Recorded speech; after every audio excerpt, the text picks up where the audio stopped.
Segunda parte. Fuera de control. Nunca tenemos tiempo.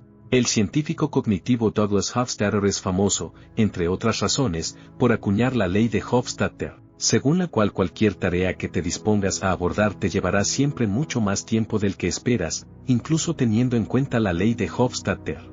En otras palabras, aunque sepas que un proyecto en concreto es probable que no pueda completarse en el tiempo previsto y realices los ajustes necesarios en el calendario como consecuencia, la tarea acabará sobrepasando igualmente la nueva fecha estimada de finalización. De lo que se deduce que lo que suele recomendarse a la hora de planificar algo, que preveas el doble del tiempo que crees que necesitarás, en realidad podría empeorar las cosas. Quizás seas consciente, por ejemplo, de tu tendencia a creer que puedes realizar la compra de comida de la semana en 1 hora, de puerta a puerta, por poco realista que sea esa previsión. Pero si te concedes 2 horas, precisamente porque sabes que sueles ser demasiado optimista, tal vez acabes descubriendo que te lleva 2 horas y media. El efecto se hace aún más evidente a gran escala. El gobierno de Nueva Gales del Sur, sabedor de que las grandes obras tienden a llevar más tiempo del previsto, previó unos, en apariencia, más que suficientes 4 años para la construcción de la ópera de Sydney, pero acabaron siendo necesarios 14,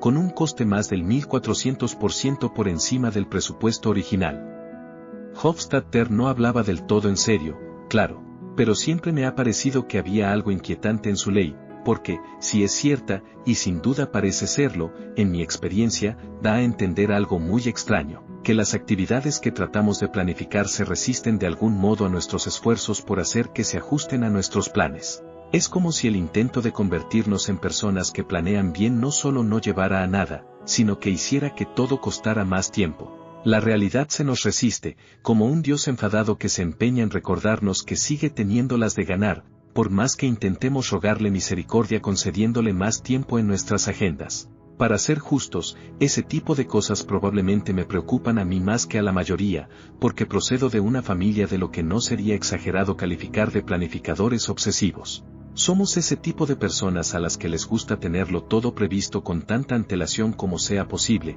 para saber cómo va a desarrollarse el futuro, y que se ponen nerviosas y se inquietan cuando se ven obligadas a coordinarse con personas que prefieren tomarse la vida como viene. Mi mujer y yo pocas veces tenemos la suerte de llegar a finales de junio sin que mis padres me hayan preguntado qué planes tenemos para Navidades, y se me educó para considerar que cualquiera que reservara un vuelo o una habitación de hotel a menos de 4 meses de la fecha prevista del viaje o de la estancia era alguien a quien le gustaba vivir al límite, en un grado inexcusable. En las vacaciones familiares, salíamos de casa con tanto tiempo de margen que teníamos asegurada una espera de 3 horas en el aeropuerto o de 1 hora en la estación de tren. Papá sugiere llegar al aeropuerto con 14 horas de antelación, decía un titular de The Onion, al parecer inspirado en mi infancia. Todo aquello me irritaba entonces y me sigue irritando ahora, con esa irritación especial reservada para los rasgos que uno reconoce con claridad también en sí mismo. Al menos, creo que puedo decir que mi familia tiene motivos para ser así. Mi abuela paterna, que era judía, tenía 9 años y vivía en Berlín cuando Hitler llegó al poder en 1933, y 15 cuando su padrastro, viendo los destrozos de la noche de los cristales rotos, finalmente hizo planes para llevar a su familia a Hamburgo y subirla allí a bordo de la SAS Manhattan, con dirección a Southampton, en el Reino Unido. Una vez me contaron que los pasajeros descorcharon champán en cubierta, pero solo después de asegurarse de que el barco había abandonado aguas alemanas. Su propia abuela, mi tatarabuela, no consiguió salir, y murió más adelante en el campo de concentración de Theresienstadt. A nadie se le escapan los motivos por los que una adolescente germano-judía llegada a Londres en vísperas de la Segunda Guerra Mundial podría adquirir, y luego transmitir a sus hijos, la firme creencia de que, si no haces planes muy precisos, algo muy malo podría ocurrirte, a ti o a tus seres queridos. A veces, cuando te vas de viaje, es importante de verdad llegar al punto de partida con mucho tiempo de antelación. Aún así, cuando estás tan implicado emocionalmente en planificar para el futuro, y pese a que de vez en cuando esos planes puedan evitar una catástrofe, el resto del tiempo tienden a exacerbar la ansiedad que pretenden aliviar. El planificador obsesivo le está pidiendo al futuro, en esencia, ciertas garantías, pero el futuro no es algo que pueda proporcionarle la seguridad que ansía, por la razón obvia de que sigue estando en el futuro.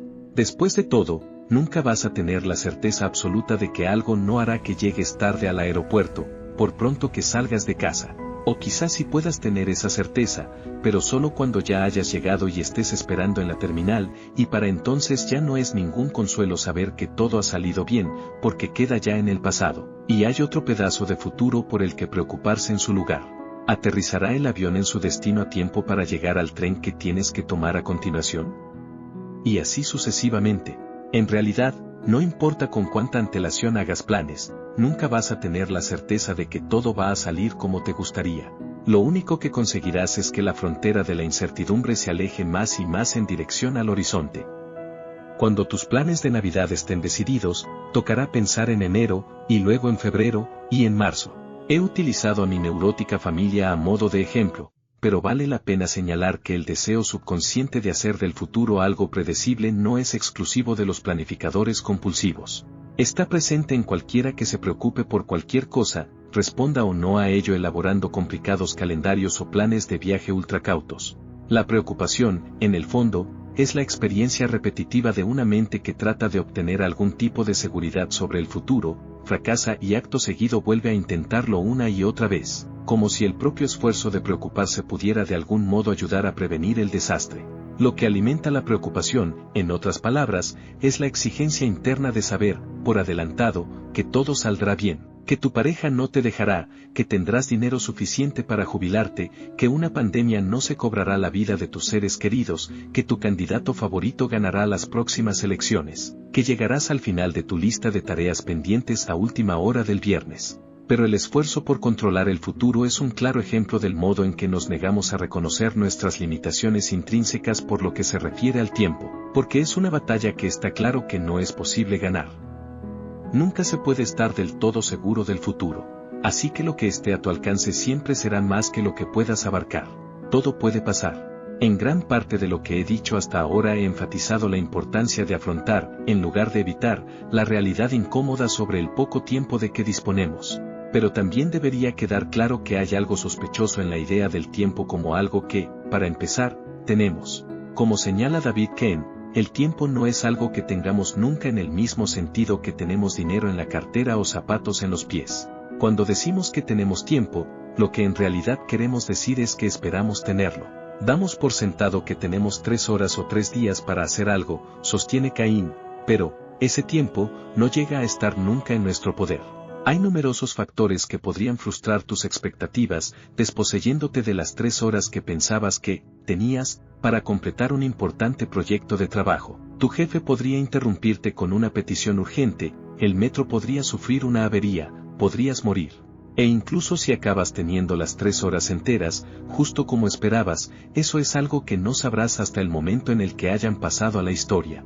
No puedes tener ninguna seguridad sobre el futuro hasta que no se ha convertido en pasado. De la misma manera, y a pesar de todo lo que he estado diciendo, a nadie se le conceden 4000 semanas para vivir. No solo porque podrías acabar con menos, sino porque en realidad nunca tienes ni siquiera una semana, en el sentido de que no puedes garantizar que esa semana llegará, o de que estarás en posición de emplearla exactamente del modo en que deseas. La realidad es que te descubres en cada momento tal como viene, como si alguien te hubiera arrojado aquí, a este tiempo y lugar, con todas las limitaciones que eso supone, y sin poder estar seguro de lo que pasará a continuación. Si reflexionas un poco sobre ello, la idea de Heidegger de que somos tiempo, de que no puedes pensar de verdad en la existencia de una persona salvo como una secuencia de instantes de tiempo, empieza a tener más sentido. Y tiene consecuencias psicológicas reales, porque la creencia de que el tiempo es algo que podemos poseer o controlar está, de forma tácita, detrás de casi todo lo que pensamos sobre el futuro, de lo que planeamos, de los objetivos que establecemos y de lo que nos preocupa. Así que es una fuente constante de ansiedad y nerviosismo, porque nuestras expectativas siempre chocan con la terca realidad de que el tiempo no está en nuestro poder y no podemos someterlo a nuestro control. Para ser claros, no estoy diciendo que sea mala idea hacer planes o ahorrar dinero para la jubilación o depositar tu voto o hacer cualquier otra cosa que haga aumentar las posibilidades de que el futuro acabe siendo como tú querrías. Lo que hacemos para influir sobre el futuro no es el problema. El problema, la fuente de toda nuestra ansiedad, es la necesidad que sentimos, desde nuestra perspectiva privilegiada en el momento presente, de ser capaces de saber que el esfuerzo que hacemos servirá para algo.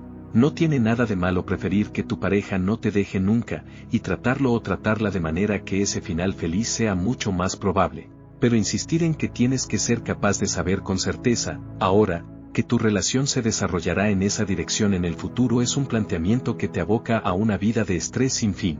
Un antídoto sorprendentemente eficaz contra la ansiedad puede ser darte cuenta de que en realidad nunca vas a poder satisfacer ese tipo de necesidad de seguridad sobre el futuro, sin más, por más que planifiques o te preocupes o preveas tiempo extra para llegar al aeropuerto. No tienes forma de saber que las cosas saldrán bien. Es inútil tratar de tener certezas, así que puedes darte permiso para dejar de intentarlo. Al futuro no se le pueden dar órdenes, el matemático y filósofo francés Blaise Pascal lo tenía claro. Somos tan imprudentes, escribió, que nos extraviamos en los tiempos que no son los nuestros. Tratamos de retener el presente por medio del porvenir y pensamos en disponer las cosas que no están en nuestra mano para un tiempo al que no tenemos ninguna seguridad de llegar. Nuestra ansiedad por lo incontrolable del futuro empieza a parecer aún más absurda, y quizá por ello un poco más fácil de dejar de lado, si la situamos en el contexto del pasado. Vamos por la vida preocupados por no poder controlar lo que nos depara el futuro, y aún así la mayoría de nosotros probablemente admitiría que ha llegado a donde sea que esté en la vida sin haber ejercido demasiado control sobre ello. Las cosas que más valoras de tu vida siempre tienen su origen en un batiburrillo de sucesos azarosos que no podrías haber planeado, y que, sin duda, no puedes modificar retrospectivamente ahora. Podrían no haberte invitado nunca a la fiesta en la que conociste a la persona con la que acabarías casándote. Tus padres podrían no haberse mudado nunca cerca de la escuela en la que había aquel profesor maravilloso que supo ver tu talento por desarrollar y te ayudó a brillar. Y así sucesivamente.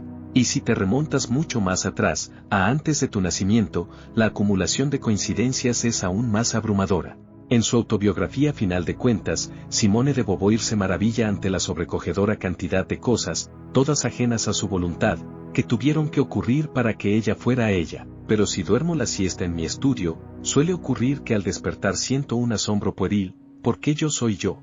Me sorprende, como al niño que toma conciencia de su propia identidad, encontrarme aquí, ahora, en el corazón de esta y no de otra vida. ¿Por qué azar? La penetración de ese óvulo por ese espermatozoide, al implicar el encuentro y, antes, el nacimiento de mis padres y de todos sus antepasados, solo tenía una posibilidad entre miles de producirse. Un azar, imprevisible en el estado actual de la ciencia, me hizo nacer mujer. Luego, a partir de cada instante de mi pasado, miles de futuros diferentes me parecen concebibles, enfermar e interrumpir mis estudios, no encontrarme con Sartre, cualquier cosa. Hay algo tranquilizador en las palabras de Beauvoir, la insinuación de que, pese a que carecemos de cualquier tipo de control sobre esos sucesos, cada uno de nosotros ha logrado alcanzar este momento de su vida, así que al menos cabría considerar la posibilidad de que, cuando el incontrolable futuro llegue, quizá estemos preparados para capearlo también. Y que quizá ni siquiera querrías tener ese control, teniendo en cuenta cuánto de lo que valoras en la vida solo ha llegado a ocurrir gracias a circunstancias que jamás elegiste. Ocuparse de lo que te incumbe. Esas verdades sobre lo incontrolable del pasado y lo incognoscible del futuro explican por qué tantas tradiciones espirituales parecen coincidir en el mismo consejo, el de que deberíamos aspirar a circunscribir nuestra atención a la única porción de tiempo que nos incumbe, a esta, el presente. Intentar controlar el futuro es como intentar ocupar el lugar del maestro carpintero, alerta uno de los textos fundacionales del taoísmo, el Tao Te Ching, una advertencia de la que se hizo eco siglos más tarde el erudito budista Geshe Shogopa, que ordenó con aspereza a sus estudiantes: no gobernéis sobre reinos imaginarios de posibilidades que se multiplican sin fin. Jesús dice un poco lo mismo en el Sermón de la Montaña, aunque muchos de sus seguidores posteriores interpretarían la idea cristiana de la vida eterna como una razón para concentrarse en el futuro, y no para ignorarlo. No os preocupéis por el mañana, porque mañana habrá tiempo de preocuparse, aconsejaba. Luego añadía la célebre expresión: cada día tiene bastante con sus propios problemas, una frase que solo soy capaz de escuchar en un tono de irónica diversión dirigida a sus oyentes. ¿Acaso vosotros, Galileos de clase obrera del siglo I, lleváis una vida tan libre de problemas que os hace falta inventaros más preocupándoos por lo que podría pasar mañana? Pero si con alguna versión de ese pensamiento sintonizo de forma especial es con la del maestro espiritual Jiddu Krishnamurti, tal como la expresó, a su manera característicamente directa, en una conferencia impartida en California a finales de la década de 1970. Durante esa charla en particular, recuerda el escritor James River, que estaba presente, Krishnamurti dejó de hablar de repente, se inclinó hacia adelante y dijo, con un aire casi cómplice, ¿queréis saber cuál es mi secreto? Como un solo cuerpo, nos pusimos en alerta. Podía ver a los que me rodeaban adelantando el cuerpo, aguzando el oído, abriendo la boca poco a poco en muda anticipación. Y entonces Krishnamurti, dijo con voz suave, casi tímida, veréis, no me importa lo que pase, no me importa lo que pase. Quizá haya que explicar un poco esas palabras. No creo que Krishnamurti estuviera diciendo que no debamos sentir pena, compasión o ira cuando algo malo nos ocurre a nosotros o a los demás, ni que tengamos que renunciar a intentar que nada malo ocurra en el futuro. No, lo que está diciendo es que una vida dedicada a que, no te importa lo que pase, se vive sin la exigencia interior de querer saber que el futuro se adaptará a lo que quieras de él, y, por lo tanto, sin tener que estar constantemente en vilo mientras esperas a saber si las cosas se desarrollarán como esperabas. Nada de eso significa que no podamos actuar con prudencia en el presente para reducir las posibilidades de que algo malo ocurra más adelante. Y seguimos pudiendo responder en función de nuestras posibilidades en el caso de que, pese a todo, tenga lugar un acontecimiento desagradable. No estamos obligados a aceptar el sufrimiento o la injusticia como parte del inevitable orden de las cosas. Pero en la medida en que podamos olvidarnos de exigir tener alguna certeza sobre si las cosas se desarrollarán más adelante de la forma en que deseamos, nos liberaremos de la ansiedad en el único momento que lo es de verdad, que es este. A todo esto, tampoco considero que Krishnamurti esté recomendando que emulemos a esos individuos tan irritantes, todos conocemos a alguno, que están un poco demasiado orgullosos de lo espontáneos que son.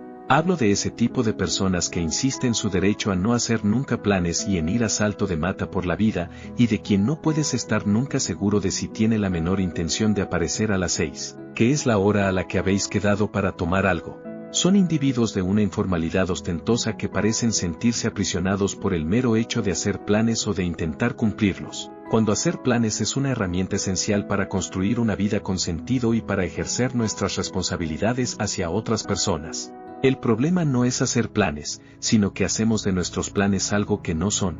Lo que olvidamos, o no queremos afrontar, es que, en palabras del maestro de meditación estadounidense Joseph Goldstein, un plan es solo una idea. Actuamos como si nuestros planes fueran un lazo que desde el presente lanzamos hacia el futuro, para que éste actúe siguiendo nuestras órdenes. Pero un plan solo es, y solo puede ser, una declaración de intenciones hecha en el momento presente. Es una expresión de lo que en este momento opinas acerca de cómo, idealmente, querrías hacer uso de tu modesta influencia sobre el futuro. El futuro, por supuesto, no tiene por qué obedecer. De esta manera damos inicio a la segunda parte de la información que nos comparte Oliver Buckerman en el contenido de 4000 semanas. Espero el video te ayudará a analizar cómo hemos invertido nuestro tiempo a lo largo de nuestra vida y que nos ayude a reflexionar sobre si tenemos que mejorar ciertos aspectos de cómo lo vamos gastando día con día. Te invito a que me acompañes al siguiente video en el cual tocaremos otro tema muy interesante. Te invito a descubrir el siguiente video llamado Estás aquí, donde se mencionará cómo evitar obsesionarnos con el deseo de controlar nuestro tiempo y aprender a valorar cada una de nuestras acciones. Si este audio fue de tu agrado, te invito a que me regales un me gusta y te suscribas al canal. Si consideras que la información puede ser de utilidad para más personas, ayúdame compartiéndolo con quien consideres les puede ser de gran ayuda todo este contenido creado en el canal. No olvides la gran frase Carpe Diem, Tempus Fugit, es decir, aprovecha el momento, el tiempo vuela.